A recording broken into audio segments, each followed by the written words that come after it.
السلام علیکم ناظرین، اس وقت جو مونسون کا تغرا سسٹم ہے یہ ملک کے مختلف علاقوں پر بارشوں کا سبب بن رہا ہے۔ اس کے علاوہ میں آپ کو جو ہمارے ہمسائے ملک ہے یہاں پر جو ہے وہ صورتحال کافی زیادہ جو ہے وہ خراب ہوتی نظر آ رہی ہے، وہ بھی میں آپ سے شیئر کروں گا۔ اس کے علاوہ دریائے سندھ کے حوالے سے بڑی اپڈیٹ ہے، بہت سے مقامات پر جو ہے وہ دریائے سندھ نے تباہی مچائی ہے۔ سیون کے مقام پر خاص طور پر ان علاقوں پر بھی 150 سے زیادہ جو گاؤں ہیں وہ زیر آب آئے ہیں۔ یہاں پر کپاس کی فصل بہت زیادہ کاشت کی جاتی ہے، شدید نقصان پہنچا ہے۔ اس کے علاوہ کوٹ ادو کے جو علاقے ہیں، کیونکہ یہاں سے جو 034 اور 035 بند تھے، ایک تو بالکل ہی ٹوٹ چکا تھا اور دوسرے میں شگاف پڑ چکا تھا، جس کی وجہ سے دوبارہ جب دریائے سندھ کا پانی یہاں سے گزرا ہے تو پانی دوبارہ جو سا ہے وہ ان علاقوں پر داخل ہونا شروع ہو گیا ہے۔ قبرستان، مسجدیں، سکول، گاؤں کے گاؤں یہاں پر جو ہے وہ اس وقت اجڑ چکے ہیں۔ سب سے زیادہ جو نقصان ہے وہ سندھ کے علاقوں پر دیکھنے کو مل رہا ہے۔ اگر بات کریں دریائے سندھ کی جو پنجاب کی حدود سے گزرتا ہے تو یہ جو جنوبی پنجاب کے علاقے ہیں، کیونکہ پچھلے 12 سے 24 گھنٹے کے اوپر نظر ڈالی جائے تو جنوبی پنجاب کے علاقوں پر شدید بارشیں ہوئی ہیں اور آج بھی یہ بارشیں جاری ہیں اور آنے والے 12 سے 24 گھنٹے بھی یہ بارشیں پاکستان میں جاری رہیں گی۔ اور اس کے علاوہ جہاں سے یہ دریائے سندھ پچھلے جو علاقوں سے ہو کر پاکستان میں آتا ہے، ان علاقوں پر بھی جو ہے وہ شدید بارشیں ہیں۔ جیسے جیسے اپڈیٹ آتی رہے گی وہ میں آپ کے ساتھ وقت کے ساتھ ساتھ شیئر کرتا جاؤں گا۔ اس وقت اگر موجودہ حالات کے اوپر نظر ڈالی جائے تو اس وقت تربیلا کا جو لیول ہے وہ صرف چند 1 فٹ رہ گیا ہے۔ یہاں سے جو پانی کا اخراج ہے اس کو بڑھا دیا گیا ہے، جس کی وجہ سے کچھ جو مقامی بارشوں کی وجہ سے پاکستان میں جو ہو رہی ہیں ان کا پانی تھا اور کچھ تربیلا سے جو پانی خارج کیا جا رہا ہے، جس کی یہ جو پانی ہے یہ ان علاقوں سے جو شروع کے علاقے ہیں یہاں سے تو گزر گیا ہے، لیکن اگر بات کی جائے آگے سکھر گڈو براج کی تو یہاں پر جو ہے وہ کافی زیادہ جو ہے وہ سیلابی صورتحال کا سامنا کرنا پڑ سکتا ہے، کیونکہ یہاں پر پہلے ہی جو عارضی بند بنائے گئے تھے وہ ٹوٹے ہیں، وہ پہلے ٹوٹ چکے تھے، جس کی وجہ سے جب دوبارہ یہاں سے پانی گزرا ہے تو پانی مزید علاقوں پر جو ہے وہ پھیلنا شروع ہو گیا ہے۔ اس کے علاوہ دریائے چناب کی جو صورتحال ہے موجودہ وہ بھی میں آپ کے ساتھ شیئر کروں گا۔ ستلج کے حوالے سے جو اپڈیٹ ہے وہ بھی دوں گا۔ بھارت میں شدید بارشیں جاری ہیں۔ بار بار بھارت کی بات اس لیے کرنی پڑتی ہے، اس کے اوپر گہری نظر اس لیے رکھنی پڑتی ہے کیونکہ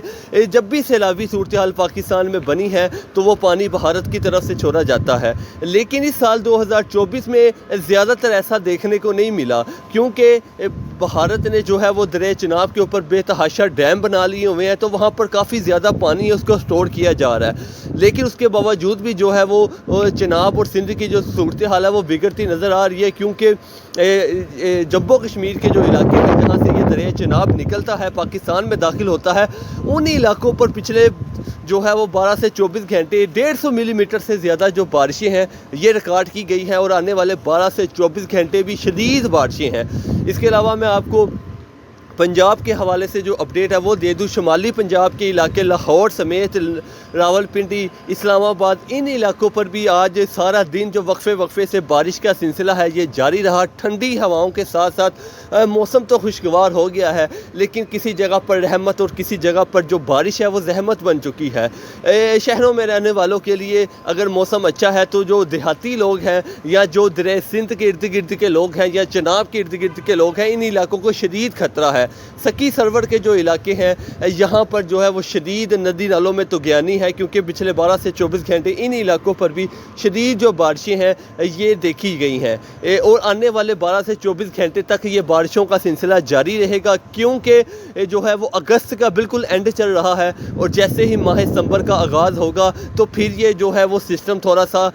نارمل ہونا شروع ہو جائے گا، لیکن اگر آنے والا سسٹم کتنی بارشیں برسائے گا، کن کن علاقوں پر ہوگی، اس سے یہ بھی کچھ نہیں کہا جا سکتا۔ سیلابی صورتحال کے حوالے سے میں آپ کو اپڈیٹ دیتا چلوں کہ اگر آنے والے 12 گھنٹے مزید دریائے چناب کے ارد گرد کے جو علاقے ہیں جموں کشمیر کے، اس کے علاوہ خیبر پختونخوا کے، گلگت بلتستان کے جہاں سے یہ دریا گزرتا ہے، مزید یہاں پر بارشیں ہو جاتی ہیں تو پھر جو تربیلا کے مقام سے جو ہے وہ مزید پانی چھوڑا جائے گا، اور اس کے علاوہ جہاں سے یہ دریائے چناب پنجاب میں داخل ہوتا ہے جو سیال کوٹ ہیڈ مرالہ کے مقام پر جو ہے وہ بڑا سیلابی ریلا داخل داخل ہو سکتا ہے۔ یہ سارا کچھ ڈپینڈ کرتا ہے بارشوں کے اوپر۔ اگر مزید بھارت کی طرف سے دریائے چناب میں پانی چھوڑا جاتا ہے، کیونکہ دریائے چناب پاکستان اور بھارت دونوں میں بہتا ہے، اور بھارت نے اس دریا کے اوپر بے تحاشا ڈیم بنائے ہوئے ہیں، اور وہ ڈیم تقریباً فل ہو چکے ہیں۔ دریائے چناب کے اوپر جتنے ڈیم ہیں وہ سارے چھوٹے ڈیم ہیں، وہ فل ہو چکے ہیں۔ اگر مزید آنے والے 12 گھنٹے یہاں پر بارشیں ہو جاتی ہیں تو پھر دریائے چناب میں جو ہے وہ بڑا سیلابی ریلا چھوڑا جا سکتا ہے۔ یہ سارا کچھ ڈپینڈ کرتا ہے بارشوں کے اوپر، کیونکہ اگر آج کے روز کی بات کریں تو آج کے روز بھی شمالی پنجاب، جنوبی پنجاب، وسطی پنجاب، اس کے علاوہ خیبر پختونخوا، صوبہ سندھ میں شدید طوفانی بارشیں ہیں۔